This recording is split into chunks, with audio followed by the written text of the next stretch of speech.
Bonsoir, ici Nicolas Hull et bienvenue à votre émission préférée, l'école de la moto.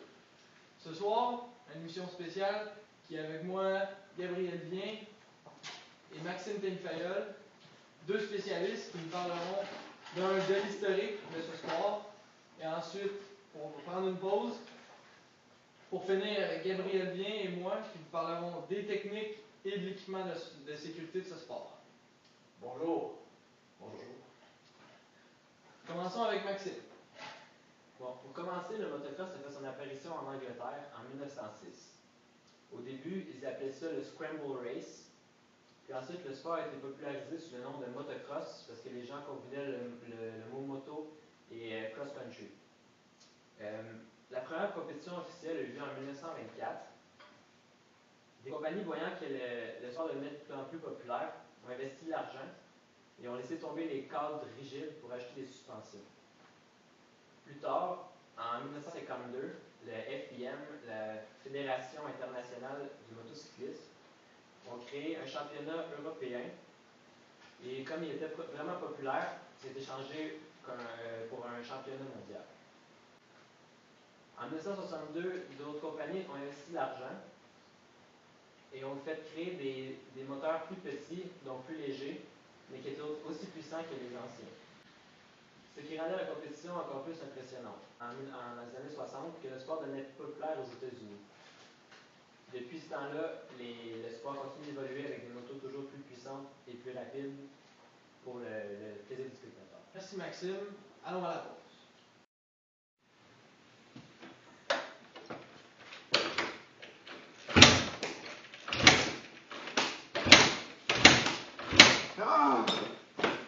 Hey mon ami, tu l'as déjà parti ton moto? Ouais, man, ça marche pas! Hey, j'ai la solution pour toi, d'écrire énergie là-dessus. Ah. Un coup de pied et ça part. Vous Je te êtes le dis. dans ça? Oui. Monster Energy dans la moto, ça part un coup de pied, je te le dis. Ok, man. Attention là, pas gaspiller, ça coûte cher ça.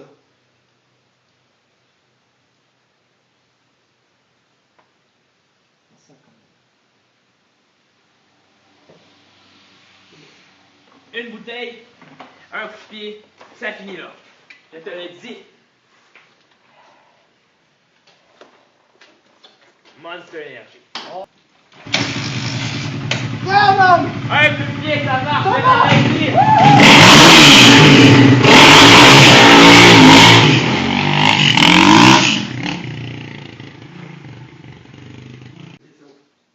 De retour à l'école de la moto et Gabriel Vien vous parle des techniques. Bonsoir. Pour commencer, je vais vous parler de la position de base qu'on doit entreprendre sur une moto. Pour la position de base, on doit toujours avoir en tête que les muscles des jambes sont les plus forts du corps humain. Alors, pour la position de base, qui est une position debout, on doit avoir les genoux en 45 degrés pour mieux absorber les chocs, les impacts durant les sauts ou durant la course. Ensuite, nous devons avoir une position avancée, une position attaque qu'on appelle, qui est avoir le corps sur avoir le devant du corps sur la moto et non vers l'arrière, ce qui aide beaucoup pendant la course. Ensuite, il y a aussi, pour la position de base, la position des pieds est très importante pour avoir une très bonne stabilité. On doit avoir la partie la plus large du pied vers la partie du haut sur le marchepied, ce qui aide à avoir une très bonne stabilité.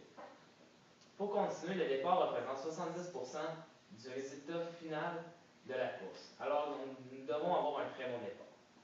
La position du départ est semblable à la position de base, sauf que nous devons avoir les coudes bien hauts, être prêts à pouvoir accélérer pour avoir notre départ soit réussi.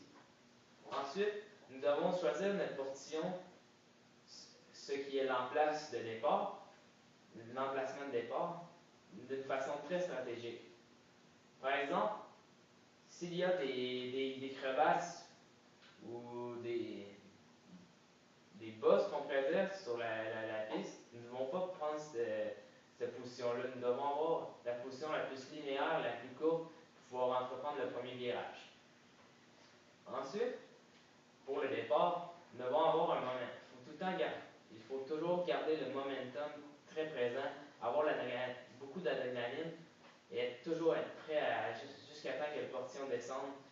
gaz et pour pouvoir avoir un frein modèle.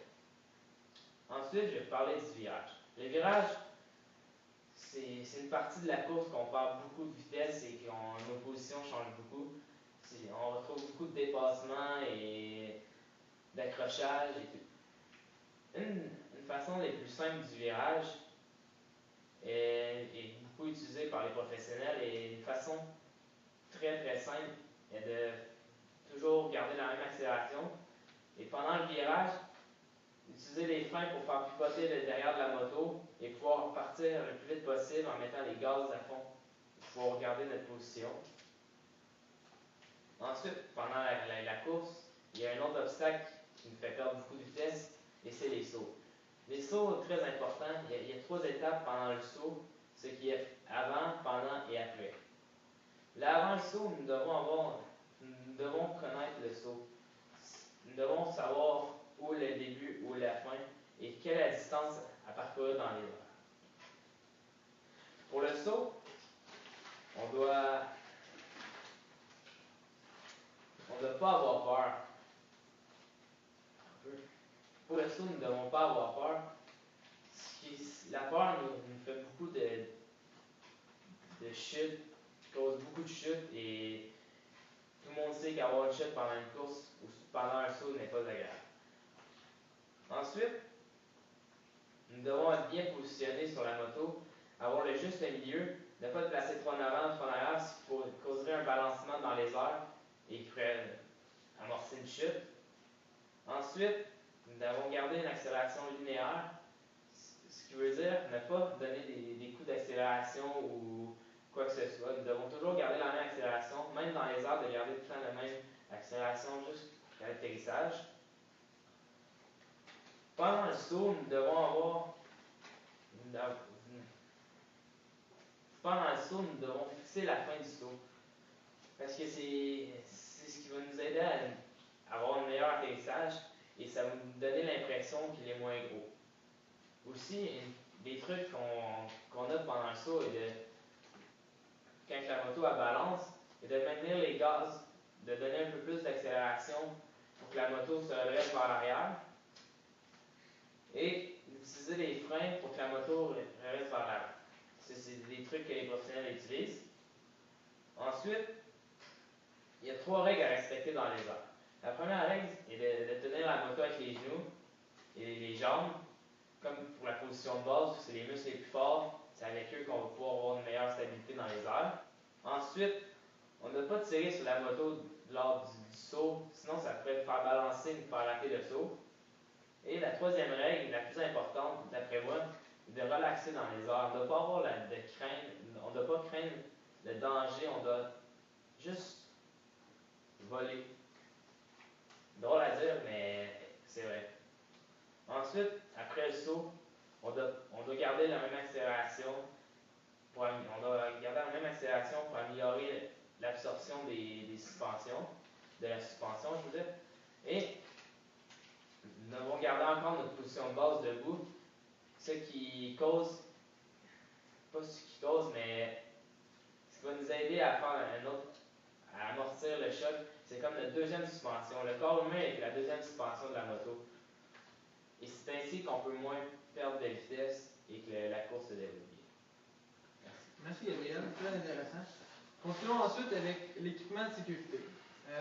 Commençons par le bas du corps, en partant par les bottes qui ont un contour de plastique qui est essentiellement pour les impacts lors d'une chute ou d'une collision. Donc, très important. On a une semelle d'acier pour empêcher les impacts qui viennent des pédales de la moto lors d'une chute ou d'une collision. La semelle d'acier est très importante. On a aussi les clips qui servent à maintenir toute la botte et l'ensemble de la cheville du coureur en un pour empêcher les blessures. On va ensuite aller avec les pantalons de moto. Les pantalons de motocross, en gros, ça sert avec les coussins pour protéger des impacts sur les hanches, les fesses, les tibias. On les retrouve aussi. Dans le fond, tout ce qui est chute, impact, c'est essentiel pour un coureur d'avoir ça. Un petit peu plus haut, on a le chandail qui sert essentiellement commanditaires.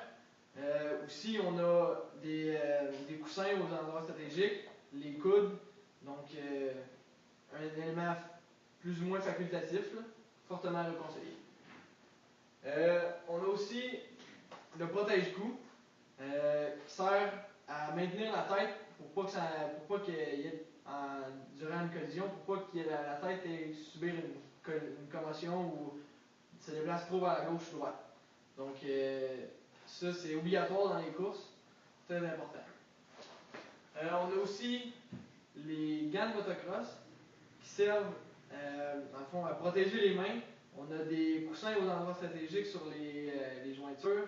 On a aussi des coussins aux endroits pour pas avoir d'ampoule, parce qu'il y a beaucoup de frottement lors d'une course. Donc les gants sont essentiels.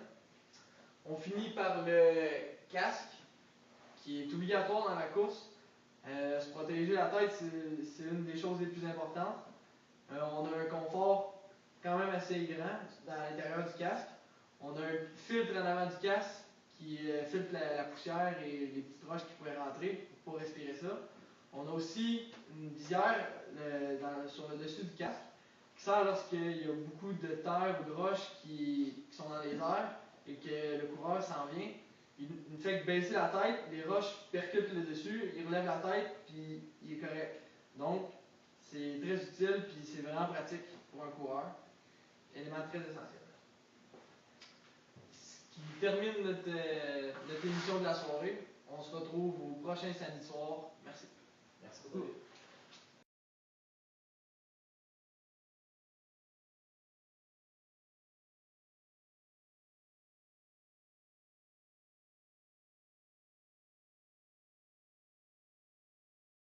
Position debout pour.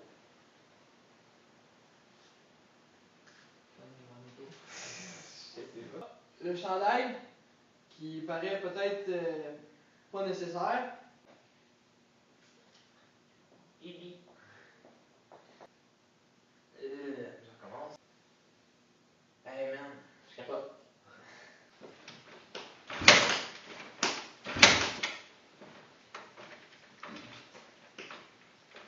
Gaz quoi là-dessous? D'accord, moi, parce qu'il est maillé. C'est ça, man. Là, on va arranger les. Moi, je suis allé faire ce texte. D'où? On arrange pas ce qui est pas correct. Là.